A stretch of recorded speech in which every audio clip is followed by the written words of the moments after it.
লজ্জা পাচ্ছিল, কারণ আপনারা খুব মনোযোগ দিয়ে আমার কথা শুনছিলেন। আমি আসলে সব জায়গায় বলি যে আলেম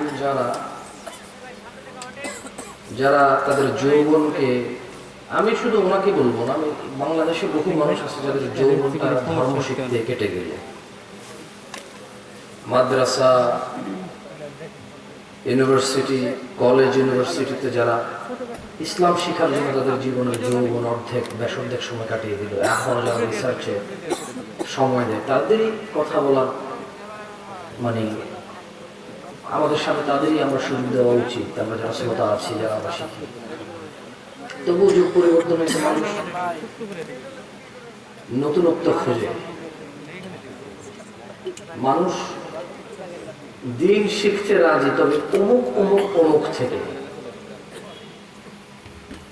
মানুষ শুধু দিন শিখতে রাজি নেই, তার পছন্দের কারো থেকে শিখতে রাজি।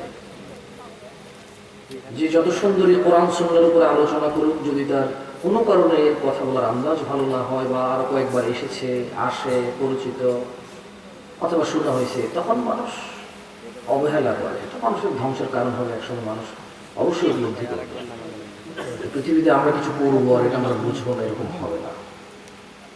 হয়তো এমন এক সময় বুঝবো যখন আমরা ফিরতে পারবো, অথবা এমন এক সময় বুঝবো আমরা ফিরতে পারবো না। যাকে আল্লাহ আমাদেরকে বোঝার তৌফিক দান করুন। কিয়ামতের বিষয় যদি বলি, আল্লাহ নবী সাল্লাল্লাহু আলাইহি ওয়াসাল্লাম বলেছেন, আমাকে আর কিয়ামতকে পাঠানো হয়েছে এই যে এভাবে দুই আঙ্গুল দিয়ে দেখায় দেন, মানে ওনার পরে কিয়ামত, ওনার পরে কি কিয়ামত। তবু প্রায় 1450 বছর পার হয়ে গেল, এখনো আমরা অনেকে এটাকে সুদূর মনে করি। আবার আমাদের মধ্যে কেউ কেউ কিয়ামত নিয়ে, শেষ যুগ নিয়ে আলোচনা করে আপনাদের অনেকের পছন্দের, আমাদের অনেকের পছন্দের পাত্রে পরিণত হয়েছে।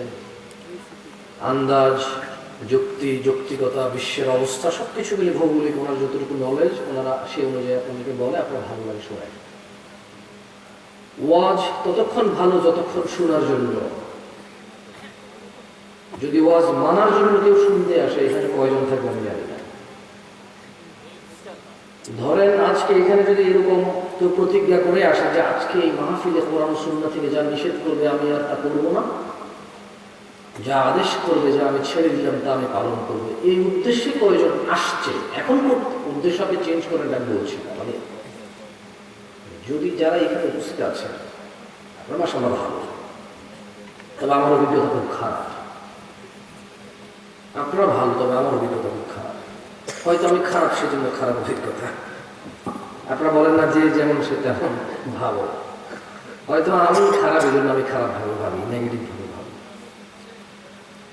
যাই হোক, কোরআন কারীমে আল্লাহ সুবহানাহু ওয়া তাআলা বলেছেন,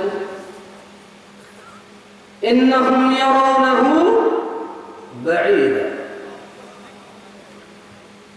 তারা এই সাউন্ডটা কম হয় না, এত রাতের বেলা অল্প সাউন্ড তো চলে, মানুষের কান নষ্ট করে ফেলে।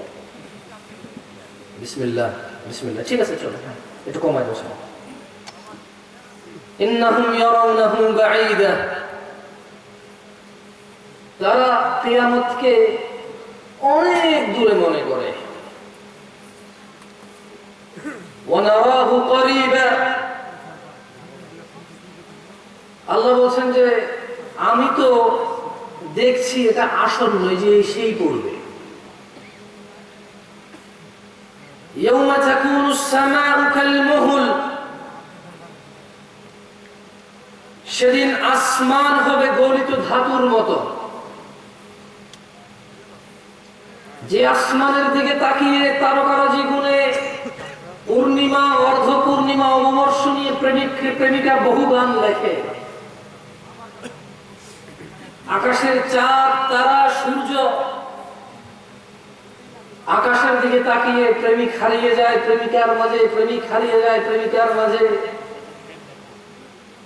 কত গান, কবিতা, কত কিছু লেখে। আল্লাহ বলেছেন যে ইয়াউমা তাকুনুস সামাউ কালমুহুল, সেদিন আসমান হবে গলিত ধাতুর মতো।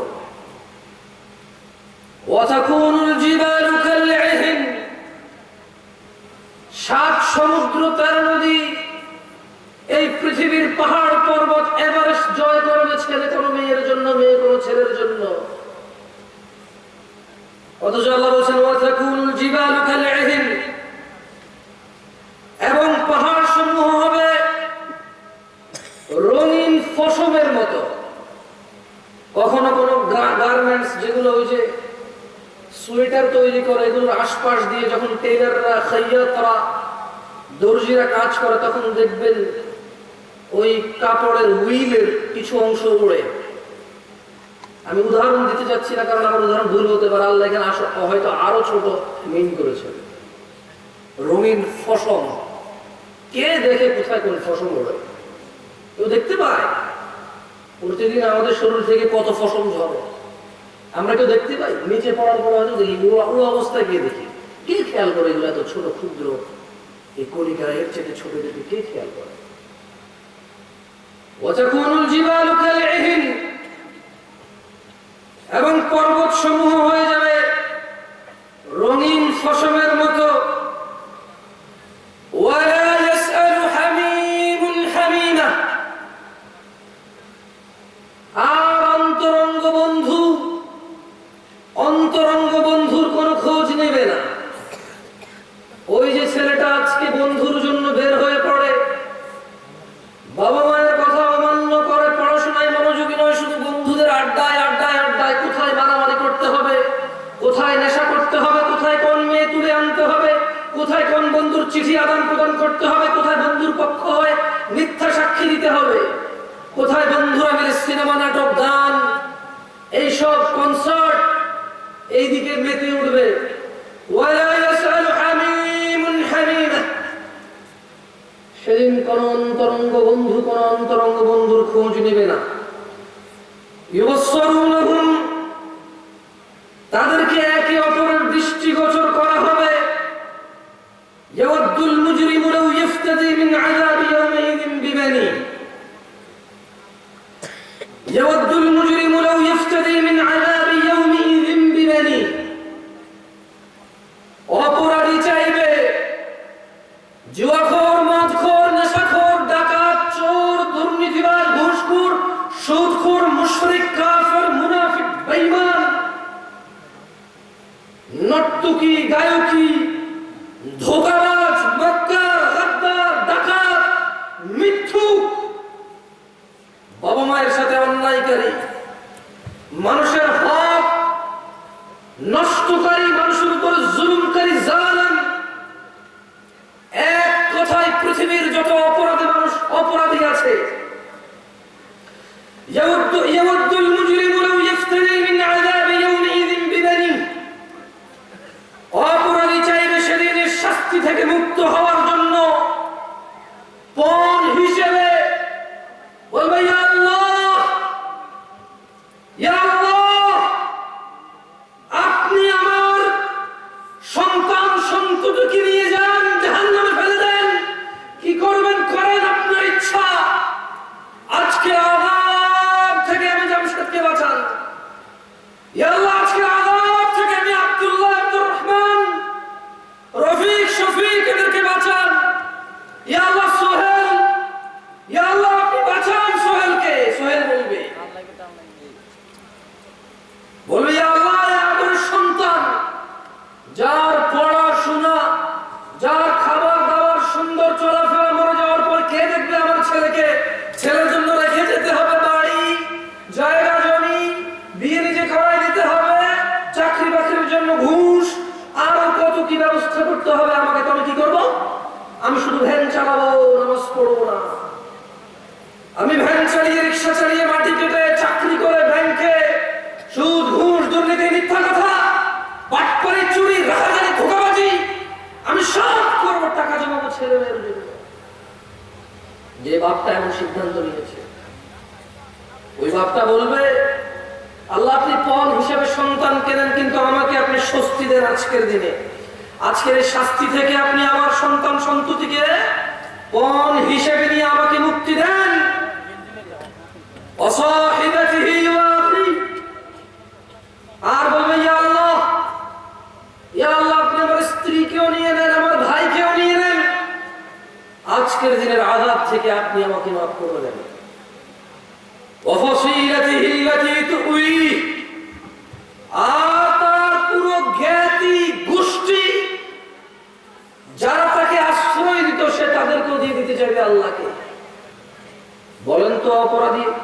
থেকে বাঁচার জন্য কাকে দিতে চাইবে পণ হিসেবে? আল্লাহকে। কাকে? আপনারা কি, আমি তো সাউন্ড কমাই দিছি যাতে স্পষ্ট করে বসেন। অনেক সময় সাউন্ড বেশি হলে বোঝা যায় না, জানেন? অনেক সময় ইকো সাউন্ড বেশি হলে ওয়াইজের গলা সুন্দর হয়, কথা একটা ভাবটা ফুটে ওঠে, কিন্তু বুঝে আসে না কিছু মানুষ। আমি তো সাউন্ডটা কমাই দিছি যাতে আপনি স্পষ্টভাবে শুনতে পারেন। বলেন তো, অপরাধী আল্লাহর কাছে শাস্তি থেকে মুক্তি পেতে পণ হিসেবে কাকে দিতে চাইবে প্রথমে? তারপর তারপর তারপর জ্ঞাতি গোষ্ঠী। তারপর কাকে দিতে চাইবে? জ্ঞাতি গোষ্ঠী দিতে চাইবে। ওমান ফিল আরদি জামিআন সুম্মা ইউনজি। আর জমিনে যারা আছে তাদের সবাইকে সে দিতে চাইবে রক্ষা পাওয়ার জন্য। আল্লাহকে বলবে, আল্লাহ সন্তান নাও, স্ত্রী নাও, ভাই নাও, জ্ঞাতি গোষ্ঠীর সব নাও, দুনিয়ার সবাইকে নাও, তবে ইয়া আল্লাহ এই আযাব থেকে তুমি আমাকে আজকে আশ্রয় দাও, আমাকে আজকে তুমি রক্ষা করো। রাজশাহীর মোহনগঞ্জ, না মোহনপুরের মানুষকে বলবো, মহিলা পুরুষকে, আমার বোনরা যারা বেপরদা হয়ে চলাফেরা করে, আর আমার ভাইরা যারা মনে করে পর্দা শুধু মহিলার উপরে ফরজ, পুরুষের কোনো পর্দা নাই, উভয়কে বলতে চাই, ভাই তুমি তোমার চক্ষু অবনত করো, লজ্জাস্থানের হেফাজত করো।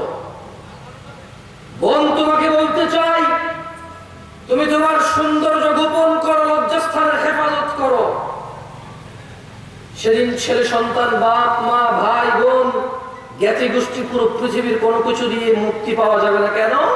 কারণ আল্লাহ বলেন, কাল্লা, কখনো নয়, ইন্নাহা লাযা, নিশ্চয় এটা লেহেন অগ্নি, নাজ্জাআতাল লিশ-শাওয়া, যা মাথার চামড়া খসিয়ে দেবে, তাদউ মান আদবারা ওয়া তাওয়াল্লা, জাহান্নাম ওদেরকে ডাকবে, ওকে ডাকবে। মান আদবারা ওয়া তাওয়াল্লা, যে পৃষ্ঠ প্রদর্শন করেছিল এবং মুখ ফিরিয়ে নিয়েছিল। মুয়াজ্জিন বলেছিল, হাইয়া আলাস সালাহ, নামাজে আসো, সে ভ্রুক্ষেপ করেনি, সে আসেনি। ওয়াইজিনরা, খতিবরা, ইমামরা, মুহাদ্দিসরা, মোল্লারা, নেক মানুষরা বলেছিল, বিয়ে কই গায়ে হলুদ বাজাস না, এ গান বাজনা বাজাস না, পৃথিবী ধ্বংস হবে, এইসব বাদ্যযন্ত্রের কারণে ভূমিকম্পনে পৃথিবী চৌচির হয়ে যাবে। কেউ সেটা মানেনি, কেউ মানেনি। জানা, ব্যভিচার, নেশা এমন এক রোগে পরিণত হয়েছে, 3 বেলা ভাতের চাইতে সহজ। মানুষ ভাত না খেয়ে একদিন থাকতে রাজি আছে, রোজা রাখবে, সিগারেট ছাড়তে রাজি নাই একদিনের জন্য। ইফতারের পরের খাদ্যটা তার সিগারেট খায়।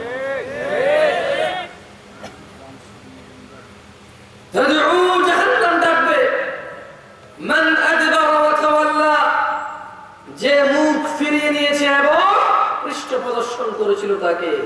ওয়া জামাআ ফাআওয়া, আর সম্পদ জমা করেছিল যে, অথবা তা সংরক্ষণ করে রেখেছিল।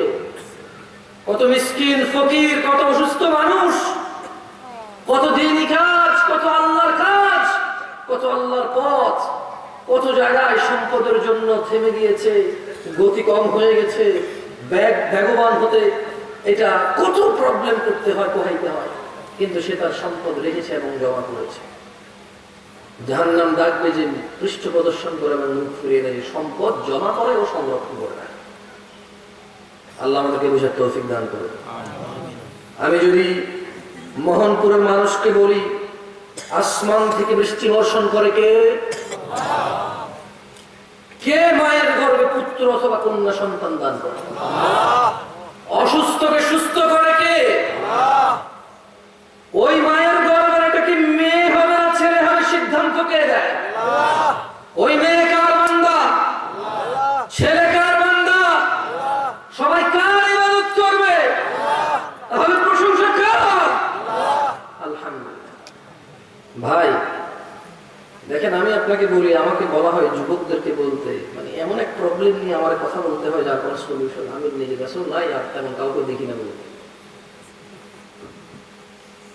আচ্ছা দেখেন, যে জোয়ান বয়সে আল্লাহর জন্য সময় ব্যয় করবে, আল্লাহকে ভয় করে চলবে, আর সে আযীমে যখন কারো ছায়া থাকবে না আল্লাহর আরশের ছায়া ছাড়া, আল্লাহ ওখানে তাকে জায়গা দিবে। এই কথা যদি ওর পথ পরিবর্তন না হয়, আল্লাহর ভয় না আসে, আমি জামশেদ মজুমদার কি বলতে পারি যেটা ওকে চেঞ্জ করবো? আপনি বলেন, আপনি বলতে পারেন আমি ওকে কি বলতে পারি? আমাকে বলে জামশেদ ভাই জোয়ানদেরকে কিছু বলি, বা আমি জোয়ানদেরকে কি বলবো? আমি বলবো তুমি ভালো হও, ভালো হও, ভালো হও, কিন্তু আল্লাহ বলছে যে ইয়া আইয়ুহাল্লাযীনা আমানু আকিমুস সালাহ, হে তোমরা যারা ঈমান এনেছো তোমরা সালাত কায়েম করো। ইন্নাস সালাতা তানহা আনিল ফাহশাই ওয়াল মুনকার, নিশ্চয়ই নামাজ মানুষকে মন্দ কাজ, অশ্লীল কাজ থেকে বিরত করে, মানুষকে ফাহিশা থেকে কে বিরত করে? কে? ও তো নামাজ পড়ে না, আমি ওকে কিসের দাওয়াত দেবো? আমি তো বলবো জুয়া খেলিও না, মদ খেও না, জেনা করিও না, ব্যভিচার করিও না, সুদ খেও না, ঘুষ খেও না, তো লাভ হবে না। ওকে যে আমল, যে ইবাদত ওকে এটা থেকে বিরত রাখবে, সে ওই ইবাদতের 5 পয়সার দাম দেয় না, সপ্তাহে শুধু একবার জুমার নামাজ আসে। ওর কাছে নামাজ ফরজ হচ্ছে জুমার নামাজ। কোন নামাজ? জুমার নামাজ। ওর কাছে আর কোন নামাজ ফরজ না। আর রমজানের প্রথম দিন তারাবি, রমজানের প্রথম দিন তারাবি, আর ঈদের, রমাদানের ঈদ এবং কুরবানের ঈদের ওই ওই ওই ওইটুকু ওর কাছে ফরজ, আর কোনো কিছু ফরজ নাই।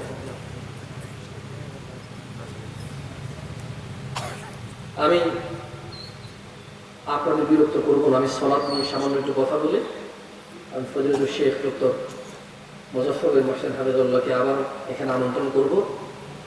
উনি আপনাদের বোঝে, এটা বাস্তব। 1998 সাল থেকে একজন মানুষ যদি জায়গায় আসে, সে আপনাদের ভাই ব্রাদার, ছেলে, কারো ছেলের মতো, কারো ভাই ভাই, কারো চাচা, মানে যে যেভাবে সম্বোধন করে, সোজা কথা ইসলাম ভাই বলে, কি বল ভাই। উনি আপনাদের কালচার বোঝে, আপনারা ওনার কথা বলেন। উনি আপনাদেরকে যদি একটু কড়া করে বলে, এই ক্যামেরাম্যান গুলো যদি এখানে এটা ভিডিও করে ইউটিউবে ছাড়ে, কেউ কেউ বলবে উনি কেন এভাবে কথা বলে, কিন্তু আপনারা এটা বলবেন না, কারণ আপনাদের সাথে ওনার সম্পর্ক 26 বছর। কয় বছর? আমি দেখলাম যে একটা ছেলে আমাকে এখানে নিয়ে আসছিল, বেশ বড় হয়ে গেছে, আমাকে শেখে বললো যে আমি ওর নাম রাখছি। তাহলে উনি যদি আপনাদেরকে ধমক দিয়ে বলে, শক্ত করে বলে, এটা কি উনি আপনাদের সংশোধনের জন্য শাসন করছে না ঘৃণা করছে? বলতে পারেন? একটা মানুষ যদি 26 বছর থেকে এখানে আসে দিনের কাজে, শাসন করার অধিকার পায় কিনা? পায়। কিন্তু এই যে ক্যামেরা, এগুলো যারা রেকর্ড হবে, এগুলো ছাড়লে বলবো যে উনি এভাবে কেন বলে, আমাদের কাছে তো পড়া মনে হয়। আরে ভাই, তুমি ক্যামেরা আসো, উনি তোমাকে বলে নাই। তুমি কোথায় বসে কোথায় কি শুনতেছো, উনি তো তোমাকে বলেই নেই এটা। উনি তো এখানে যাদেরকে বলছে, কারো খারাপ লাগে না। আমি কি ঠিক বুঝতে পারছি? আমি ঠিক বুঝতে পারছি? আমরা জ্ঞান গর্ব আলোচনা শুনবো, এবারে যেই করে যারটা আমাদের উপকারে, ঠিক না? আমরা ব্যক্তি বুঝি না, আমরা দিন বুঝি। কি বুঝি? যে বড় তার প্রাধান্য বেশি, যে বেশি জানে সে বেশি বলবে, যে কম জানে সে কম বলবে। এটাই হওয়া উচিত বক্তব্যের মাপকাঠি। আল্লাহ আমাদেরকে বুঝার তৌফিক দান করুন। عن ابي هريره رضي الله عنه قال قال رسول الله صلى الله عليه وسلم, আবু হুরায়রা রাদিয়াল্লাহু আনহু থেকে বর্ণিত, তিনি বলেন আল্লাহর নবী সাল্লাল্লাহু আলাইহি ওয়াসাল্লাম বলেছেন, কুল্লু উম্মতি ইয়াদখুলুনাল জান্নাহ, আমার সমস্ত উম্মত জান্নাতে যাবে, ইল্লা মান আবা, আবা ব্যতীত। ওনার কতজন উম্মত জান্নাতে যাবে? একটু বলিয়ে না আমার সাথে সাথে, ঠান্ডা আপনাদেরও লাগতেছে, আমারও ভালো লাগতেছে, তাহলে সবাই একটু ওয়া মাপলাম, কেমন? আল্লাহর নবীর কতজন উম্মত জান্নাতে যাবে? ইল্লা মান আবা, আবা ব্যতীত সবাই জান্নাতে যাবে। ক্বালু ওয়া মান ইয়াবা ইয়া রাসূলুল্লাহ সাল্লাল্লাহু আলাইহি ওয়াসাল্লাম, সাহাবারা বললেন, ইয়া রাসূলুল্লাহ, আবাকে? তিনি সাল্লাল্লাহু আলাইহি ওয়াসাল্লাম বললেন, মান আতাআনি, যে আমার অনুগত্য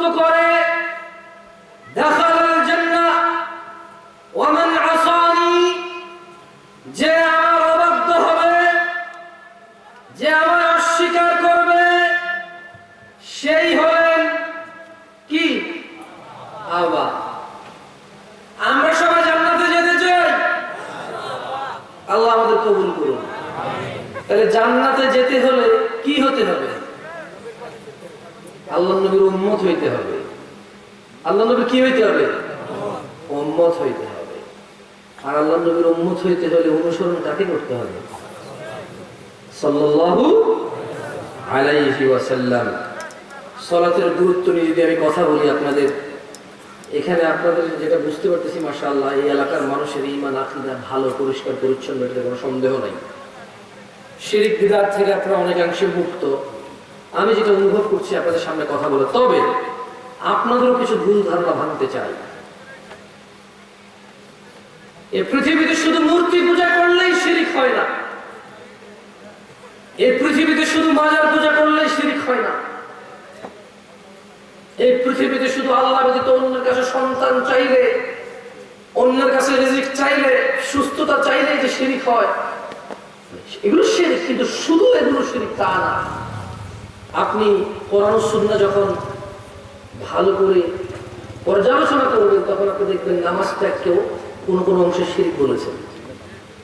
বেনামাজি আমরা আছি কিনা একটা পরীক্ষা হয়ে যায়, দিবেন।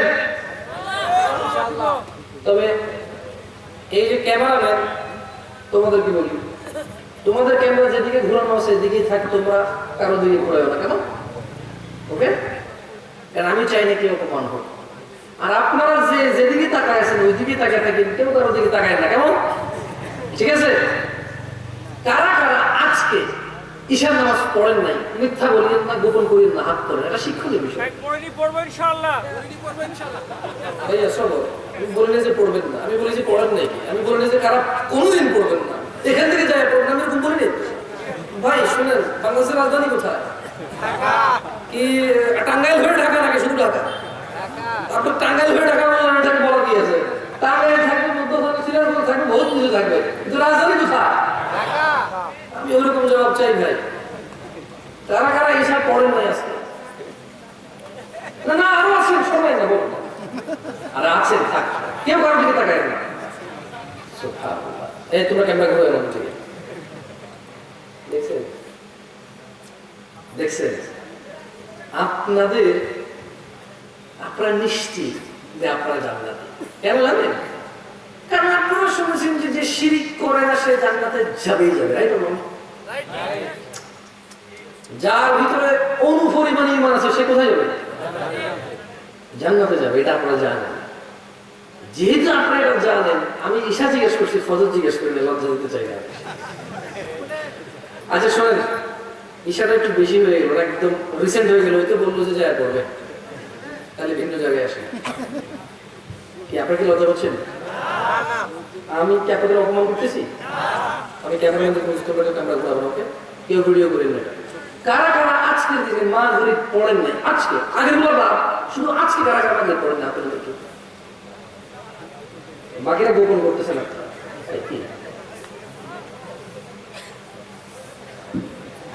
এ হলো ওয়াজ শোনা মানুষদের অন্তর্ভুক্তের মানুষের অবস্থা। এবার যারা ওয়াজ শুনে না তাদের কি অবস্থা? এবার যারা ওয়াজ পছন্দ করে না তাদের কি অবস্থা? কথা বলছেন? এক, এ হলো ওয়াজ শোনা মানুষের অবস্থা। এবার যারা ওয়াজ শুনে না, আজকে ব্যস্ত, কাজ করবে, কালকে সকালবেলা কাজ আছে, ওদের কি অবস্থা? এবার যারা ওয়াজ পছন্দ করে না তাদের কি অবস্থা?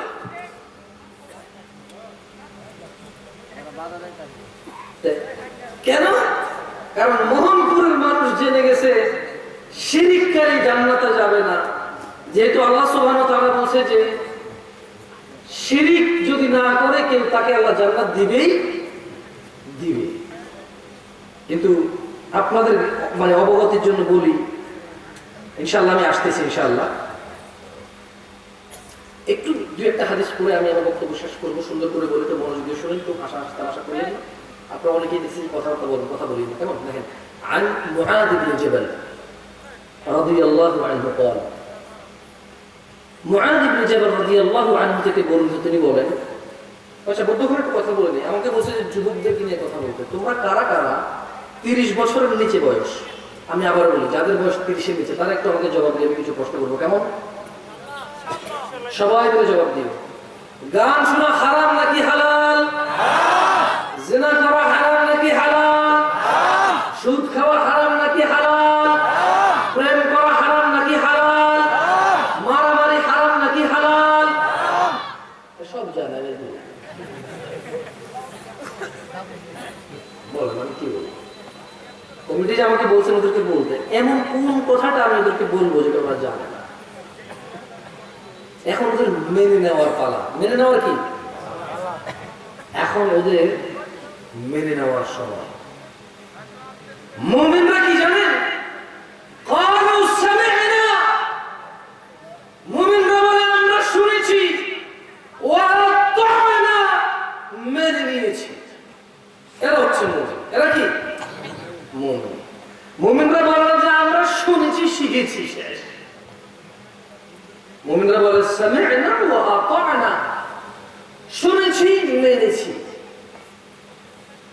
এর হচ্ছে মুমিনরা। যাই হোক, عن معاذ بن جبل رضي الله عنه قال قال رسول الله صلى الله عليه وسلم, معاذ بن جبل رضي الله عنه থেকে বর্ণিত, তিনি বলেন আল্লাহর নবী সাল্লাল্লাহু আলাইহি সাল্লামকে আল্লাহর নবী সাল্লাল্লাহু আলাইহি সাল্লাম বলেছেন, আলা উখবিরুকা বিরাসিল আমরি কুল্লি, আমি কি সমস্ত কাজের মূল স্তম্ভ তোমাদের জানিয়ে দেব? ওয়া আমুদিহি ওয়া যুরওয়াতি সালামি, স্তম্ভ এবং সর্বোচ্চ শিখর কি সেটাকে আমি তোমাদের জানিয়ে দেব। কুলতু বালা ইয়া রাসূলুল্লাহ সাল্লাল্লাহু আলাইহি ওয়াসাল্লাম, মুআয ইবনে জাবাল রাদিয়াল্লাহু আনহু বলল, হ্যাঁ আল্লাহর রাসূল, আপনি আমাকে জানিয়ে দিন সমস্ত কাজের মূল স্তম্ভ শিখর কি। তিনি সাল্লাল্লাহু আলাইহি ওয়াসাল্লাম বললেন, রাসুল আমরি আল ইসলাম ওয়া আমুদুহু আস-সালাহ ওয়া যুরওয়াতু সালামিহি আল জিহাদ। তিনি নবী সাল্লাল্লাহু আলাইহি ওয়াসাল্লাম বললেন, সকল কাজের মূল হচ্ছে ইসলাম, এবং ইসলামের স্তম্ভ হলো নামাজ, এবং সর্বোচ্চ শিখর হলো জিহাদ করা। সকল কাজের মূল কি? সকল কাজের মূল কি? ইসলাম। আর ইসলামের স্তম্ভ কি? ইসলামের স্তম্ভ কি? যারা ঈশা পড়েনি, মাগরিব পড়েনি, আসর পড়েনি, জোহর পড়েনি, ফজর পড়বে না, তাদের স্তম্ভটা কোথায় আসবে? কিছু হারা গেছে না? বিদ্যুৎ দিব কিছু বলবো না, তাদের স্তম্ভটা কোথায়? যারা নিজেকে মুমিন মনে করে, মুশরিক মনে করে না, সুন্নি মনে করে, মাওয়াহিদ মনে করে, বিদআতি মনে করে না, মুশরিক মুনাফিক মনে করে না, যদি সকল কাজের মূল ইসলাম হয় আর ওই ইসলামের স্তম্ভ যদি সলা হয়, যারা সলা আদায় করে না তাদের ইসলামের স্তম্ভটা কোথায়? সে তো মুসলমান, সে তো মুসলমান, তার খুঁটি কোথায়? খুঁটি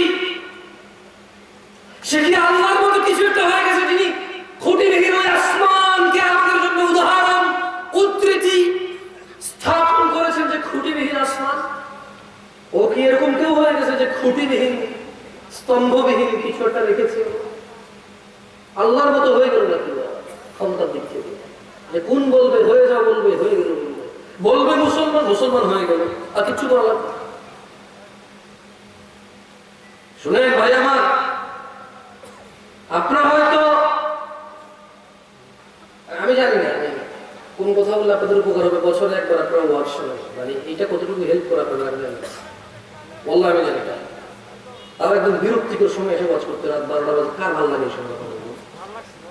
আর বুঝছি আপনার ভালো লাগতেছে, আমাদের জোয়ান মুরগি আছে তো জায়গায়, বাপের হলে খান কোথায় ভালো লাগতেছে, যে কালকে যে কাজ করে তার বাচ্চার জন্য ওই প্রসাধনী পরিবারের জন্য বাজার সাজার করতে হবে, সেই জায়গায় রাত 12টা করে সমস্যা হয়। আপনার তো প্রবলেম না, আপনি এমনি 3টে পর্যন্ত মোবাইল চালাতে সমস্যা হয়ে যাবে। বছরে একবার ওয়াজের আয়োজন করি আমরা, মানুষকে দিন শিখাবো। কি শিখাবে? আসর থেকে মাইক চালু থাকে, মানুষ কত শিখবে? আর পৃথিবীর কোন প্রোগ্রাম, কোন অনুষ্ঠান আপনি দেখেন আসর থেকে 12টা চলে? মানে পৃথিবীর সভ্য, আমি অসভ্য বলছি না, সমস্যা আচ্ছা, আমি আমার কথা বলি না। পৃথিবীর কোন বিচক্ষণ কোথাও আমরা দেখি যেখান থেকে মানুষ শিক্ষা গ্রহণ করে আসে যে আসর থেকে রাত 12টা পর্যন্ত মাইক চালায় রাখে। মানে এভাবে কি মানুষের পৃথিবীর কোন বিজ্ঞানী আজ পর্যন্ত বলতে পারছে যে আপনাকে 30 ঘন্টায় সব শিখে ফেলবে একদিন 24 ঘন্টায়? মানে ওয়াজের অবস্থা হঠাৎ করে নামাজ পড়া লোকের অবস্থা কেমন হয় বলি, একটু মিল আছে। একজন মানুষ চিন্তা করে যে উনি যদি 17 রাকাত নামাজ একসাথে পড়ে ফেলা যেত, তাহলে একবারে মসজিদে ঢুকে এক বছর দেখি 5 ওয়াক্ত শেষ। আচ্ছা, এটা কি সম্ভব? এই ওয়াজ আয়োজক আর ওয়াজের শ্রবণকারীরা পুরো বছর 365 দিন চিন্তা করে, ভাই আজকে আসি যা বলার বল, সব সহ্য করি, আগামী তুই 364 দিন আর পাবি না। খুতবায় আমি যাবো না, জুমার আমি রুকুতে যাবো। প্রথম রাকাতের রুকু পাইলে ওকে, না পাইলে পরের রাকাত তো পাইছি, মানে জুমা পাইছি, এক রাকাত যদি পড়ে দেব। সো আজকে আমার পাইছো, যা খুশি বল, যা খুশি কর। নাই কালকে ছেলেবেলা স্কুলে যাবে না, আমাদের এখানে মাহফিল ছিল তো, বুঝলো না কালকে মাহফিল করে যাবে। ইমাম সাহেব কমজন দেবে, কি ব্যাপার? প্রতিদিন আমরা মানুষই 60 জন, আজকে মাত্র ইমাম মুয়াজ্জিন আমি 2 জন, হইতে পারে মুয়াজ্জিন মিস করে আছে, হইতে পারে। ইমাম এসে দেখবে যে কেউ নয়, হইতে পারে ইমাম চিন্তা করে লাইটিং বন্ধ করে ঘরে নামাজ পড়ে দেবে। হাসতেছেন কেন? আমরা রাত বিরত চলাফেরা করে তো দেখি শুধু ইমাম আর মুয়াজ্জিন, আর খালি মসজিদের বাইরে যাবে না। একজন মুসল্লির অপেক্ষা, মানে ইমাম মুয়াজ্জিন 2 জন, একজন মুসল্লির অপেক্ষায় এক জায়গায় গেছি একবার। সলাতের টাইম ওভার অলরেডি, মানে সূর্য উঠে যাবে না, আলো হয়ে যাচ্ছে প্রচুর। ওই এক ভদ্রলোক মুরব্বী, এর হাতে একটু অসুস্থ ছিল না, বারবার জায়গায় বারান্দা দেখে, বারবার জায়গায় বারান্দা দেখে। আমি বললাম, আমি 2014 সালের কথা বলছি, আপনার কত সাল? এখনকার অবস্থা আরো খারাপ হতো, আমি জানি আরো ভালো যাই। পরে আমি বললাম যে দাদা, নামাজ পড়ানো বারবার বারান্দা শুনতে করে বলছি, বারবার বারান্দা যায় কি দেখে? উনি বলেছে ইউ, আমাদের আঞ্চলিকতা, আমাদের আঞ্চলিকতা বলছে ইউ সাইন আলতো মানুষ। ওর ওই কথার মধ্যে প্রচুর দরদ ছিল ভাই, বিশ্বাস করেন। একজন ইমাম আর মুয়াজ্জিন বারবার যাওয়ার কথা ছিল, আর একজন আসে না। কয়জন আসে না?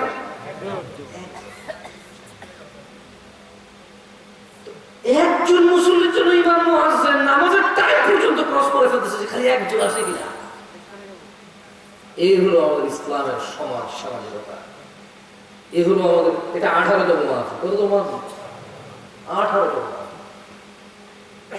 অনেকে আছে গত 70 বারই ওয়াজ শুনছে, কিন্তু যদি বলি যে একটা হাদিস বলে না তুমি মুসলিম, ওকে আপনি 70 বছর আগে কোরআন পড়তে পারতেন না, শুধু 17 বছর শুধু ওয়াজে আইসা 17 বার ওয়াজে আসছেন, এরপর আপনার কাছে মনে হচ্ছে না কোরআন শিখে ফেলতে হবে, আপনি এরপর বক্তব্যে গেলেন বা মাদ্রাসায় গেলেন, হুজুরকে ধরলেন বা একজন টিউশন মাস্টার রাখলেন, আপনি কোরআন শিখছেন। একজন বাবুদের সন্দেহ আছে। সো মানে what is the benefit of this things? আমি জানি না। ওয়াজের সিজন আসা আলু বিক্রির সময়, ধান বিক্রির সময়, গম বিক্রির সময়, কারণ সবাই ধান বিক্রি করবে, গম বিক্রি করবে, আলু বিক্রি করবে, কিন্তু ওই টাকা দিয়ে, ওই টাকা দিয়ে ওয়াজ হবে, রাইট? মসজিদ মানুষের উন্নতি হবে। শুনেন, আমি আপনাদের খুব বেশি কিছু বলে খুব বেশি কিছু করতে পারবো না। যদি করতে পারতো 18 বছরে আমার আগে 18 জন মুক্ত আসে বলে গেছে, অনেক কিছু হয়ে যেত। ওনাদের থেকে আমি শিক্ষা দিলাম, আমার কথা কিচ্ছু হবে না। হিদায়াতের মালিক কে? আল্লাহ। কার কার বাসায় কোরআন নাই? হাত তোলেন। সবার বাসায় কোরআন আছে। বলেন তো, এই পৃথিবীর সর্বশ্রেষ্ঠ আলেমকে যদি নিয়ে আসেন, যদি সে সঠিক বলতে হয়, কোথা থেকে বলতে হবে? কোথায় থেকে? আপনার বাসায় আছে? তাহলে আপনি কেন ওখান থেকে হিদায়াত দিচ্ছেন না? কেন এটা করতেছেন? আপনাদের কষ্ট দিব না, প্রায় 11-17 বাজে গেছে, আমরা 11 বাজে শেষ করবো। عن ابي هريره رضي الله عنه قال سمعت رسول الله صلى الله عليه وسلم আবু হুরায়রা রাদিয়াল্লাহু আনহু থেকে বর্ণিত, তিনি বলেন আল্লাহর নবী সাল্লাল্লাহু আলাইহি ওয়াসাল্লামকে বলতে শুনেছি, ইন্না আউওয়ালা মা ইউহাসাবু বিহিল আবদ ইয়াওমাল কিয়ামাতি মিন আমালিহি আস-সালাহ। এই বান্দার কিয়ামতের দিনে সর্বপ্রথম হিসাব হবে নামাজে। কিসের? নামাজে।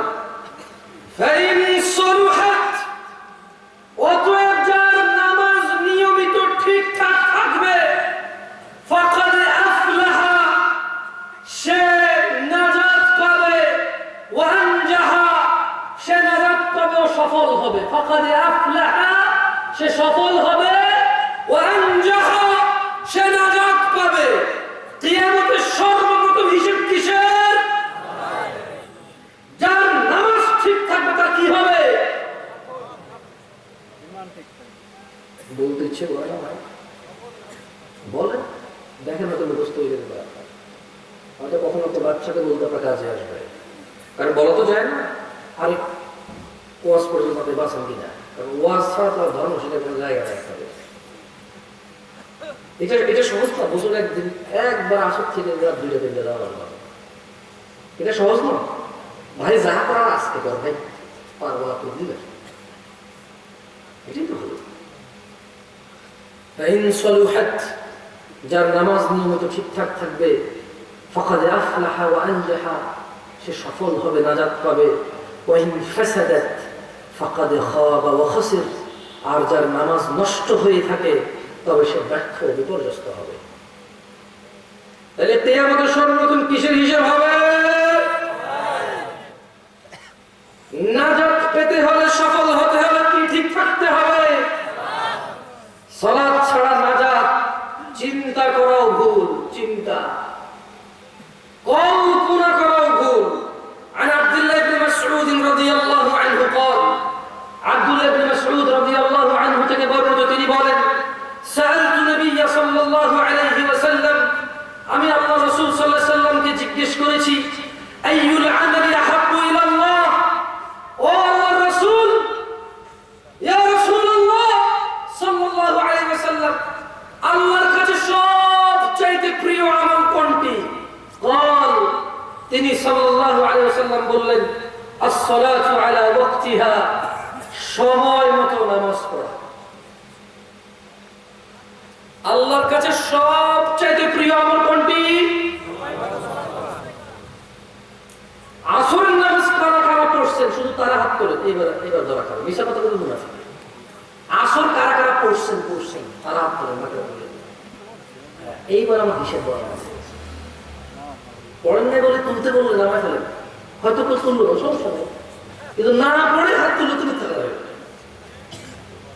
অঙ্কটা একটু উল্টে আছে।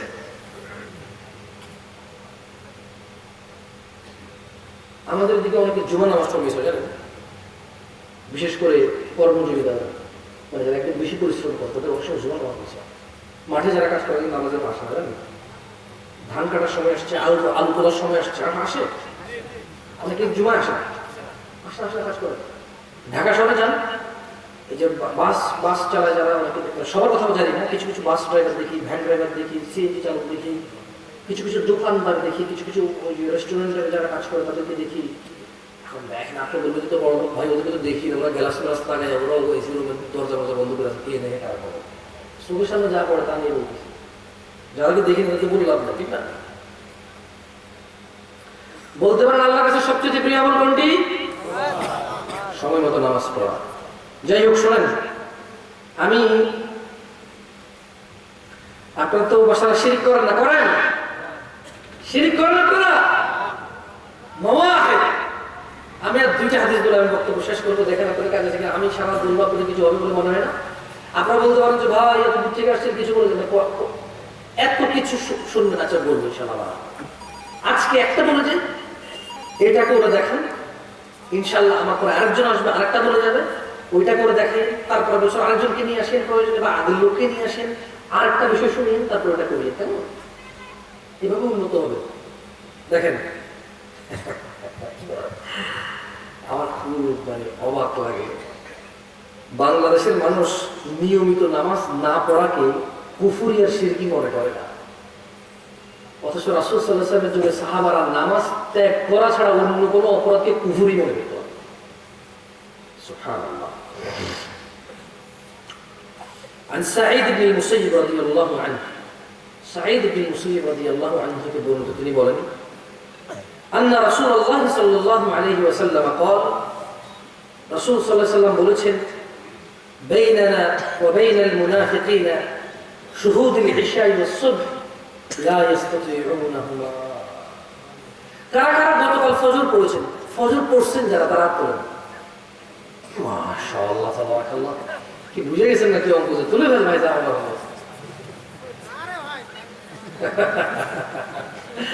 না রে ভাই করেন না ভাই, ফজরে গেলে কারো পাই না, না রে ভাই বললে হবে না।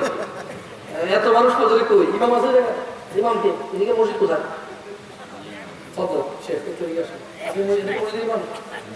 আজকে ফজরে আপনার এখানে কতজন মানুষ ছিলেন? ওখানে ফজর মসজিদ করেছেন নাকি মুসাফির হিসেবে ঘর করেছেন? কিরকম মানুষ করছেন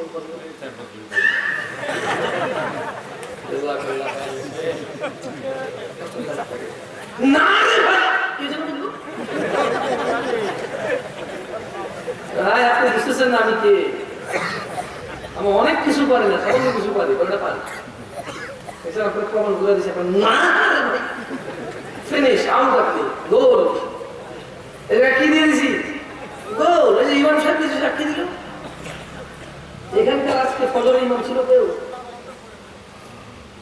ভাই দুষ্টামি হাসি তামাশা হয়ে গেছে পৃথিবীটা। ইসলামটা শেষ নবীর উম্মত, নারায়ে তাকবীর আল্লাহু আকবার, লিল্লাহি তাকবীর আল্লাহু আকবার সীমাবদ্ধ হয়ে গেছে, বুঝছেন? ইসলাম আপাতত ফেসবুক ছাড়া কোথাও নাই। কি বলছি? ইসলাম আমার দৃষ্টিতে আপাতত, যদি ইসলাম দেখতে হয় আর মুসলমান দেখতে হয়, কোথায় যেতে হবে? মসজিদে বলা যাবে। সুবহানাল্লাহ, মেয়েরা কি সুন্দর হাত খুঁজে পূজা ফুলে হবে কি এমনি ছবি তুলে আমার হুজুরদেরকে অ্যাড করে। আমার আপনি যাতে অ্যাড করে লিখে দেবেন, হুজুর আমি শুধু দিনই প্রশ্ন করবো, অন্য কোনো উদ্দেশ্য নেই। মুরব্বীরা মনে বুঝতেছে না আমার কথা।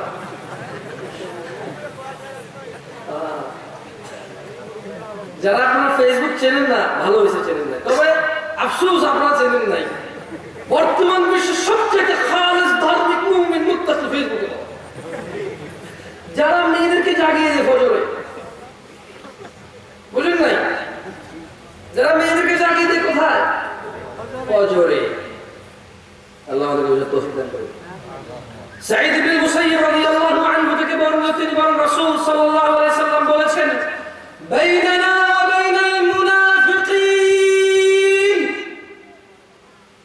আমি মুহাম্মদ এবং মুনাফিকদের মধ্যে পার্থক্য হচ্ছে শুহুদুল ইশা ওয়াস সুবহ, ইশা এবং ফজরে উপস্থিত হওয়া। লা ইস্তাতিউনাহুমা, মুনাফিকরা, বেঈমানরা, মিথ্যুকরা, মুনাফিকরা ফজর আর ইশায় উপস্থিত হইতে পারে না। কে বলেছে? কে বলেছে? বলেন না যে জামশেদ মজুমদার বলেছে। সাঈদ ইবনে মুসাইয়্যিব বলছে যে সে আল্লাহর নবীকে বলতে শুনছে সাল্লাল্লাহু আলাইহি ওয়াসাল্লাম।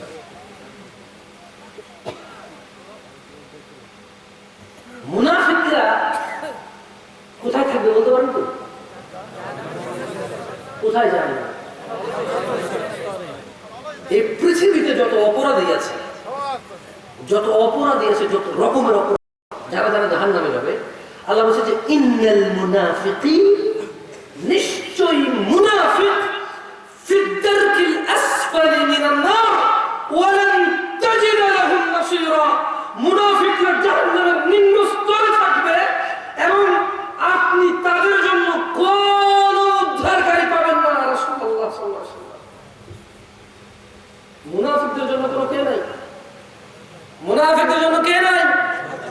সাহায্যকারী নাই। কোথায় থাকবে? জাহান্নামের নিম্ন স্তরে থাকবে। আসেন, কেউ কি এখানে মূর্তি পূজা করেন? জবাব দেন, মূর্তি পূজা করেন না? পীর পূজা, মাজার পূজা, মানুষকে পূজা, টাকা পয়সা পূজা, সূর্য পূজা, গরু পূজা করেন না তো? এগুলো আল্লাহর সাথে অংশীদারিত্ব। কি শিরক? এগুলো কি? আসেন আর একটা শিরকের ক্যাটাগরি নিয়ে আমরা কথা বলি। এটা আমার সাথে সবাই মিলে পড়েন। বলেন জাবের রাদিয়াল্লাহু আনহু থেকে বর্ণিত। জোর বলেন তো। জাবের রাদিয়াল্লাহু আনহু থেকে বর্ণিত, আল্লাহ নবী সাল্লাল্লাহু আলাইহি ওয়াসাল্লামকে জাবের রাদিয়াল্লাহু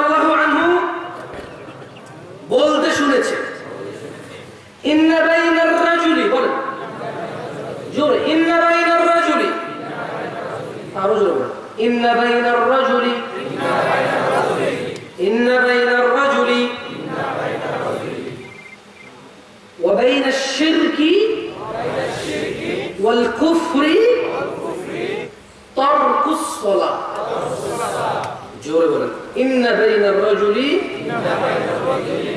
নিশ্চয়ই একজন ব্যক্তির ওয়া বাইনা শিরকি ওয়াল কুফরি,